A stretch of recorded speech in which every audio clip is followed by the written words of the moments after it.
우리가 돈이 없다고 할 때 돈을 어떻게 포트폴리오를 짜서 활용을 할 거냐의 문제거든요. 그래서 여러분들이 어차피 돈이 우리는 항상 없어. 뭐 언제 우리가 많았던 적이 있나요? 항상 없었지? 그리고 이렇게 분위기가 안 좋아지고 가격이 하락하고 시장이 안 좋다 보니까 역시 나랑 재테크랑은 안 맞아. 하지 말라는 신의 계시야. 역시 다른 세계에 사는 사람들 얘기였지 라고 생각하시는 분들이 꽤 되실 것 같아요. 정말 시간이 너무 빠른 것 같아요. 이번 2022년은 좀 길긴 길었어요. 너무 짜증난다. 좀 길었다 이랬는데 그래도 시간이 빨리 가는 거를 보면 이게 그리 반갑지만은 않은 것 같아요. 왜냐면 22년이 되면 이제 웬만큼 힘든 건 사라지고 23년을 기대해 볼 수 있을 줄 알았는데 요새 분위기 너무 안 좋잖아요. 연초가 되면 좀 새해에 대한 기대와 설렘이 있어야 되는데 요새 분위기 너무 안 좋으니까 다들 약간 축축 처지시고 그런 것 같더라고요. 저도 요새 워낙에 2022년에 좀 빡빡하게 스케줄을 하고 12월 달에는 일부러 스케줄을 좀 비워놨었거든요. 그래서 12월 중순부터 좀 스케줄을 많이 줄여놔가지고 저도 좀 휴식 겸 이제 내년을 어떻게 준비할까에 대한 계획을 세우고 있는데 분위기가 안 좋다 보니까 휴식을 취하면서도 딱히 이렇게 마음이 이렇게 편안하거나 그렇지는 않더라고요. 그래서 여러분들도 약간 그러시지 않을까. 특히 요새 사람들이 대부분이 무슨 얘기 많이 하세요? 좀 의지를 잃었다. 내가 재테크를 해야 되나?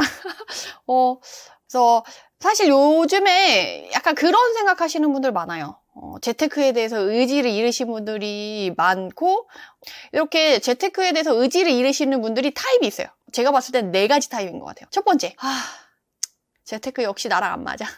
너도 나도 막 한다고 해가지고 재테크 안 하면 안 돼서 상대적인 박탈감, 벼락거지 이런 얘기들이 막 많이 나오고 하면서 뒤늦게 재테크를 시작했는데 내가 시작하자마자 또는 시작한 지 얼마 안 돼서 이렇게 분위기가 안 좋아지고 가격이 하락하고 시장이 안 좋다 보니까 역시 나랑 재테크랑은 안 맞아. 하지 말라는 신의 계시야. 역시 다른 세계에 사는 사람들 얘기였지 라고 생각하시는 분들이 꽤 되실 것 같아요. 저도 사실 이 생각을 초보 때 많이 했었거든요. 저는 재테크를 주식을 먼저 했었어요. 조금 하다가 처음엔 좀 잘 됐었는데 나중엔 결국엔 돈을 까먹었어요. 그러면서 역시 나랑은 재테크를 안 맞아 라고 생각이 들고 그 다음에 이제 부동산 투자를 시작하면서도 그런 마음 때문에 좀 처음에 오히려 적응하기 힘들었었던 것 같아요. 난 재테크 안 맞는데 부동산 투자라고 잘할 수 있을까? 주식은 그냥 여윳돈으로 몇만 원, 몇십만 원 이렇게 끼케야 몇백만 원 이렇게 조금 한번 해보고 그냥 발 빼려고 하면 금방 팔고 나오는데 부동산은 지금 팔리지도 않잖아요. 거래량이 안 잡히잖아요. 거의 안 잡힐 정도로 막 거래가 워낙 안 되는데 내가 이걸 할 수 있을까? 이거는 돈 있는 사람들, 지금 돈 있어가지고 매수를 한다는 사람들 또는 돈이 있어서 자금 여력이 있어서 버티기 할 수 있는 사람들의 얘기 아닐까라고 생각을 하실 수가 있는데 제가 주식이 잘 안 되고 부동산은 정말 푹 담근 거죠. 한 3년 바짝 해보니까 그 다음에 느낀 게 뭐냐면 내가 주식을 바짝 안 했구나. 여러분들이 만약 지금 제가 말씀드린 역시 나랑은 안 맞아. 이건 다른 세계에 사는 사람들 얘기야. 돈 있는 사람들이 하는 그런 분야지 나랑은 안 맞아 라는 생각을 하시는 분들은 이렇게 생각하셔야 돼요. 깊게 제대로 해보지 않았기 때문에 그런 생각이 든다 라고 생각하시면 맞을 것 같아요. 저도 돈이 없이 5천만 원 가지고 시작을 했었고 그리고 나중에 이제 실투금을 다 써가지고 돈이 없을 땐 무피 투자, 플러스 피 투자를 찾아서 했었거든요. 근데 그렇게 한 것들이 지금 제가 그때 자주 예를 들었어요. 이거를 풀피나 무피 설명드릴 때 자주 예를 들었었는데 제가 그 당시에도 1억 3천만 원 후반, 1억 3천 후반 그리고 1억 4천 정도에 사서 전세를 1억 4,500에 맞추고 그게 사자마자 한 2, 3천이 오르고 그 이후에 2억이 됐거든요. 그러다가 최근에 좀 떨어져서 1억 8천? 최근에는 한 정말 급매 같은 게 좀 나와서 1억 7천까지는 나온 것 같더라고요. 그렇게 봤을 때 제가 산 게 1억 3천대 후반이랑 1억 4천이니까 1억 7천이라고 해도 제가 사고 나서 2, 3천 오른 가격에 그 저지선? 바닥에 온 그렇게 돼 있는 거죠.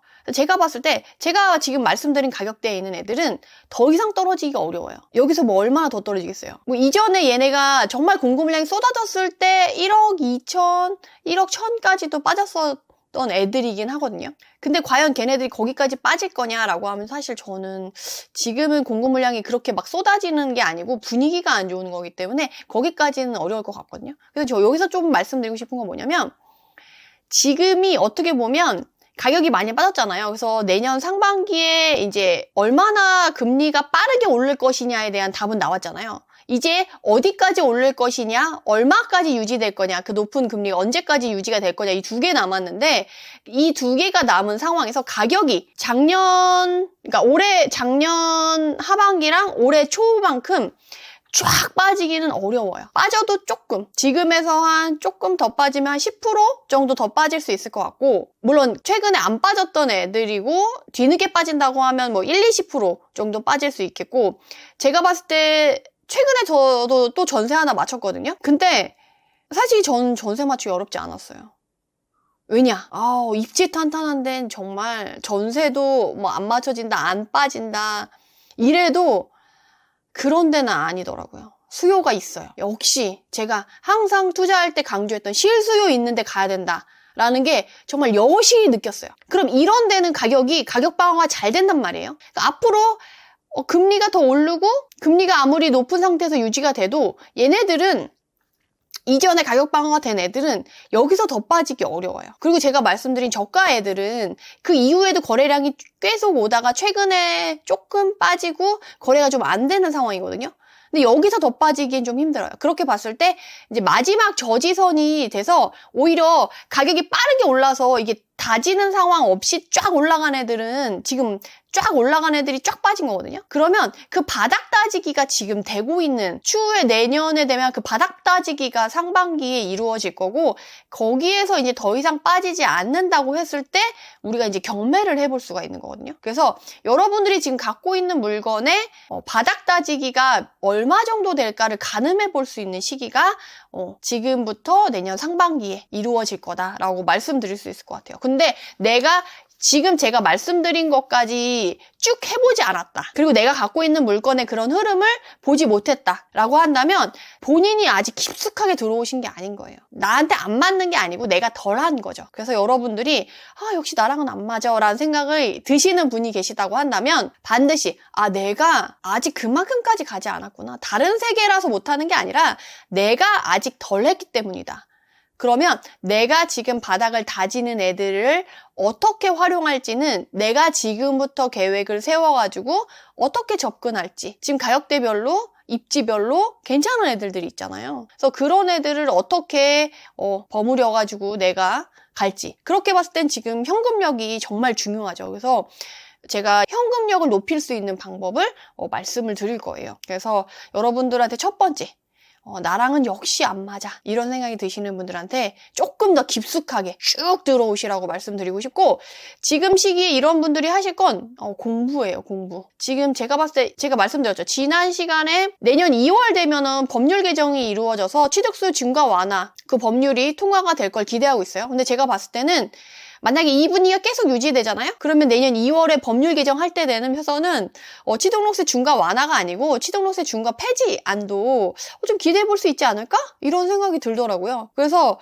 그때 확인하고 움직여도 늦지 않는다라고 제가 지난 시간에 말씀을 드렸는데 그걸 기준해서 내년 2월에 그 법률 개정안을 보고 만약에 완전 폐지가 된다 그러면 다주택자들은 그때부터 움직이셔도 될 것 같아요. 그러면 그때 움직이려고 하면 뭘 해야 돼요? 미리 지역과 실투금이랑 이런 걸 만들어 놔야지. 그리고 준비해 놔야 되잖아요. 그러니까 그 2월을 기점으로 해서 움직일 걸 대비해서 내가 준비를 해놓으면 되겠다라고 생각을 하시면 될 것 같고 두 번째, 투자를 전부터 해보고 싶었는데 아직도 못하고 있었다. 그래서 이제 막 하려고 했는데 분위기가 안 좋아가지고 못하고 있다. 근데 리스크가 너무 크고 계속 가격이 하락할 것 같아가지고 관망만 하고 있다라고 하신 분들이 꽤 되시거든요. 근데 이런 분들의 문제점은 뭐냐면 관망하다 끝난다는 거예요. 생각만 하다 끝난다는 거예요. 그래서 그냥 손 놓고 있으면 안 되고 첫 번째 계신 분이랑 똑같아요. 다른 세계라고 생각하는 사람들이랑 똑같이 깊숙이 안 들어와서 실천을 못하고 리스크만 크게 보이는 거예요. 그래서 리스크를 내가 어디까지 감수할 수 있고 리스크를 어떻게 조절해서 내가 갈 수 있는지를 공부를 하셔야 돼요. 그래서 지금 세금이 이전에보다 많이 가벼워졌어요. 지금 시작하시는 분들한테는 부담감이 이전에 2021년 하반기 시작한 분들하고 비교하자면 정말 말할 수 없을 정도로 가볍고 이득이 정말 많아요. 그래서 내년에 정말 세금적인 부분을 가볍게 세팅할 수 있다라고 한다면 그만큼 다수익으로 가져올 수 있는 부분이기 때문에 이분들도 지금 깊이 준비를 해야 될 분들이라고 말씀을 드리고 싶고, 사실 지금 제가 급히 움직이라고는 안 해요. 근데 미리 2월 달에 움직일 생각해서 준비를 하라는 거지. 그래서 사실은 지금 막 그 강의에 그러니까 투자를 안 하시고 강의만 이렇게 하시는 분들은 강의를 해야지 이제 수입이 있기 때문에 무조건 지금도 해야 된다 막 이렇게 얘기하는데, 저는 2월까지는 현금력을 쟁여놓고 현금력을 키워야 될 시기고 2월부터 움직이시라고 말씀을 드리고 싶어요. 근데 2월도 바로 움직이시는 거 아니고 법률 개정안 보고 상황 보고 지금 봤을 땐 2월 정도 만약 그거 완화되고 폐지되면은 내가 현금력 있는 사람이다. 그러면 이제 금매들 나오는 거 있잖아요. 그런 애들 이제 주소화도 되는 상황인 거고, 만약에 내가 현금력이나 이런 리스크가 좀 크게 보인다. 그러면 절대가를 낮게 들어가는 걸 포기하고 절대가가 좀 높아지더라도 반등하는 걸 보고 들어갈 거냐. 결국에는 이제 나이키처럼 떨어진 다음에 나이키처럼 좀 가다가 올라갈 거냐, 아니면 이렇게 바로 반등할 거냐는데 바로 반등하기는 쉽지 않을 것 같아요. 안 그래도 뭐 U자 정도, 빨라도 U자 정도, 아니면 좀 나이키 정도로 갈 텐데, 내 나이키 정도 돼서 그 끝에 반등하는 시점까지 기다렸다 갈 거냐, 아니면 이제 U자로 가는 걸 보고 그 U자 밑에서 갈 거냐라고 했을 때, 내가 그 금리가 높아진 상황에서 버티는 게 좀 어렵다고 한다면 그건 조금 시장을 보고 움직이는 걸 보고 들어가는 게 좀 괜찮을 수 있겠죠. 대신에 완전 저점에서 들어가기 좀 쉽지 않으니까 조금 더 우리는 쫄보니까 안정성을 따져서 그때그때 2월에 돼서 제가 또 말씀드릴 거예요. 지금 보니까 이런 건 좀 해도 되겠다. 아니다. 조금 더 기다려보자. 조금 더 보고하자. 이렇게 말씀을 드릴 거니까 지금은 그걸 미리 준비해 놓으시면 좋을 것 같아요. 그리고 세 번째는 돈이 없다. 하고 싶어도 못한다. 지금 갖고 있는 물건 뒤치락거리 하는 것도 돈이 많이 들고 힘들고 역전세 날까봐 너무 두렵고 막 이런 얘기를 하시는데, 사실 우리한테 돈은 항상 없지 않았나요? 2015년에도 없었고 2018년에도 없었고 2020년에도 없었고 2022년에도 없었어요. 다만 우리가 돈이 없다고 할 때 돈을 어떻게 포트폴리오를 짜서 활용을 할 거냐의 문제거든요. 그래서 여러분들이 어차피 돈이 우리는 항상 없어. 뭐 언제 우리가 많았던 적이 있나요? 항상 없었지? 근데 항상 없었는데 이전에는 전투적으로 투자하는 거에 좀 주력했었다고 한다면 지금은 리스크 관리 차원에서 자금 운용 차원에서 돈맥 경화가 일어나지 않게 예비비라던가 그런 것들을 잘 마련해 놓고 남아있는 이런 현금력들을 잘 모아서, 오늘 현금력 만드는 걸 말씀드릴 건데 그런 걸 잘 모아서 이후에 나타나는 기회의 시장에서 내가 어떻게 쓸 거냐를 이제 예비비랑 기회의 장을 잡는 그 두 가지 주머니를 지금 만들어 놔야 되는 상황인 거예요. 그래서 지금 돈 없다, 손 놓고 있는다, 이게 아니고 돈 주머니 2개 나눠서 만들어 놓자. 나눌 것도 없는데요. 100원도 없는 건 아니잖아요. 심지어 100원만 있더라도 50원씩 나눠서 만들어 놓더라도 돈이 없다라고 생각하지 말고 돈 주머니를 만들어 놓는다. 주머니는 만들 수 있는 거잖아요. 돈을 나중에 추후에 담으면 되는 거지. 그래서 제가 수입이 없었던, 정말 어린 시절에 수입이 전혀 없는 상황에서도 마르지 않는 샘물이 된 이유, 그리고 그렇게 할 수 있는 방법 말씀드릴 테니까 주머니만 만들어 놓으세요. 돈은 제가 채울 수 있는 방법은 곧 말씀을 드리도록 하겠습니다. 그리고 네 번째, 가지고 있는 물건 처치도 너무 힘들다, 골치 아프다, 이런 분도 계시더라고요. 요새 차라리 대출 하나도 없고 집 없는 사람이 더 부럽다. 이런 분들이 주로 영끌하신 분들이죠. 영끌하신 분들. 근데 제 주변에 이제 공무원이나 이제 공기업 다니시는 분들이 많은데, 그분들은 영끌하셨어도 뭐 대출 이자가 뭐 한 200씩 300씩 나가도 수입이 우선 흔들리지 않으니까 그래도 그분들은 쓸 거 쓰고 카드값 이렇게 돌려막기 이렇게 하면서 잘 지내시긴 하더라고요. 근데 정말 본인이 감당할 수 없을 정도로 영끌하신 분들이 계시거든요. 이제 그런 분들은 결단을 내리셔야 될 것 같아요. 만약에 그렇게 감당할 수 없을 정도로 영끌하신 분들 중에 실거주 물건을 그렇게 영끌하신 분들은 나를 힘들게 하는 그 집에 대한 임장을 한번 해보세요. 그 실거주라고 할지라도 제가 말씀드린 가격 방어가 잘 되는 실수요가 탄탄한 입지가 좋은 그런 물건이라고 하면 좀 버티면서 가격이 다시 회복되는 걸 기대해 볼 수가 있는데 그런 게 아니라고 한다고 하면 지금 본인이 그 영끌한 집, 나를 힘들게 하는 그 집에 대한 임장을 한번 해보세요. 그 가치 판단을 다시 해보시는 거죠. 그래서 내가 차라리 손절하는 게 나은지 아니면 버티기라는 게 나은지 그거를 여러분이 정말 심각하게 고민을 하셔야 돼요.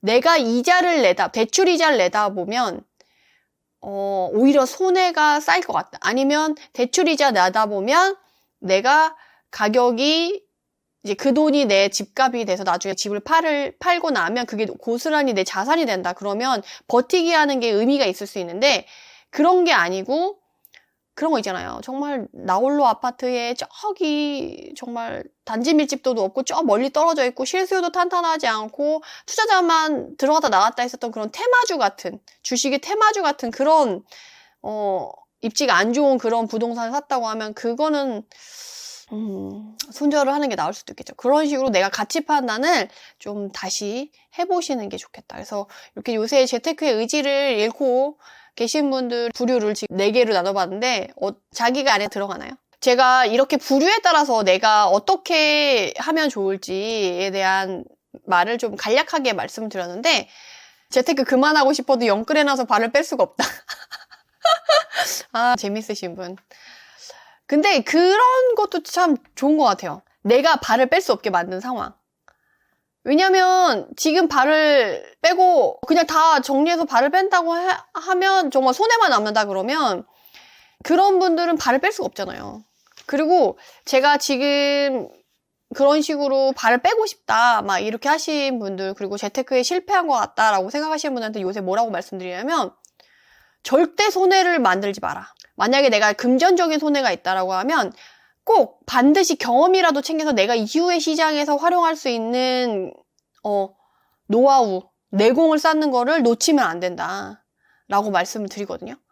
원래 수익이 났을 때 얻게 되는 경험과 내공보다 실패했을 때 얻게 되는 내공과 경험이 훨씬 크고 훨씬 많거든요. 제가 처음에 이 부동산 투자에 입문했을 때 오피스텔 분양권을 정말 덜컥 친구 따라 강남 간다고 막 2-3개를 그것도 1개도 아니고 저도 쫄본데도 불구하고 어디서 그런 용기가 나왔는지 모르겠어요. 막 혹했던 거죠 사실. 모델하우스 막 말을 잘하시잖아요.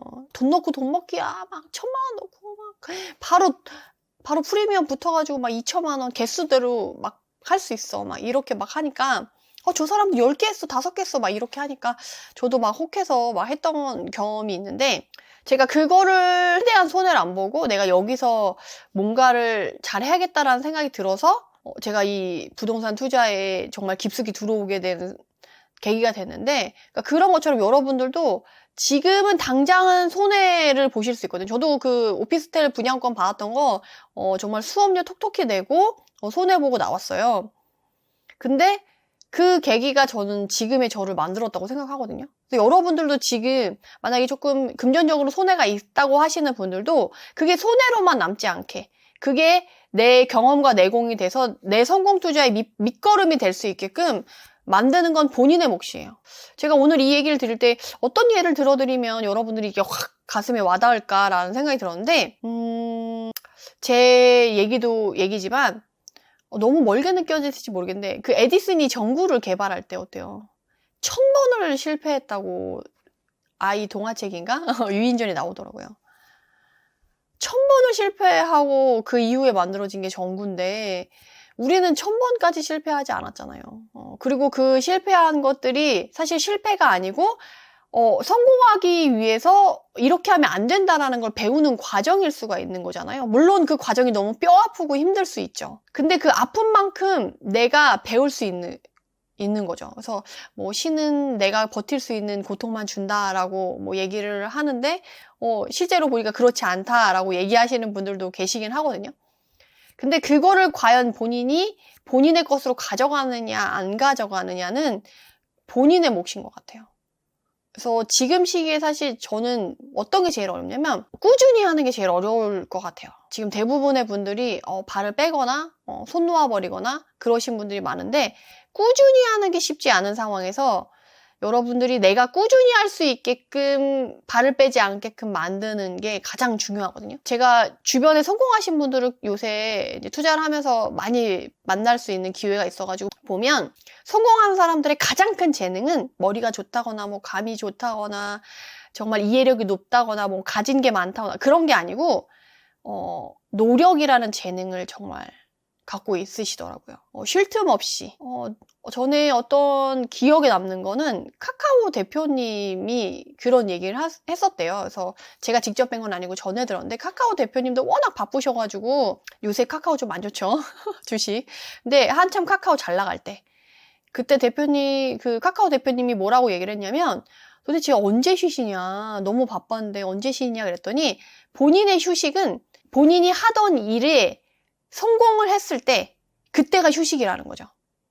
본인이 이루고자 하는 일을 열심히 하고 있을 때 그게 성취가 됐을 때 그게 결과를 봤을 때 성공을 했을 때 자기가 하려고 했었던 일이 성공했을 때가 휴식인 거라는 거죠. 전 그 말이 되게 감명을 받았어요. 저도 지금 이렇게 시간을 만들어 놓고 쉬는 것보다는 어떤 일을 계획했을 때 그 계획한 일을 이루고 목표를 달성을 했을 때 그때가 딱 진짜 제대로 쉬는 것 같은 그런 느낌이 있더라고요. 그래서 여러분들도 지금 힘들겠지만 늘어지지 마시고 노력이라는 재능은 본인이 만들 수 있는 거잖아요. 후천적으로. 타고나지 않더라도. 그래서 그것을 좀 챙기셨으면 좋겠습니다. 그럼 영상을 이만 마치도록 하고요. 해당 영상이 도움이 되셨다면 구독, 좋아요로 응원 부탁드립니다. 감사합니다.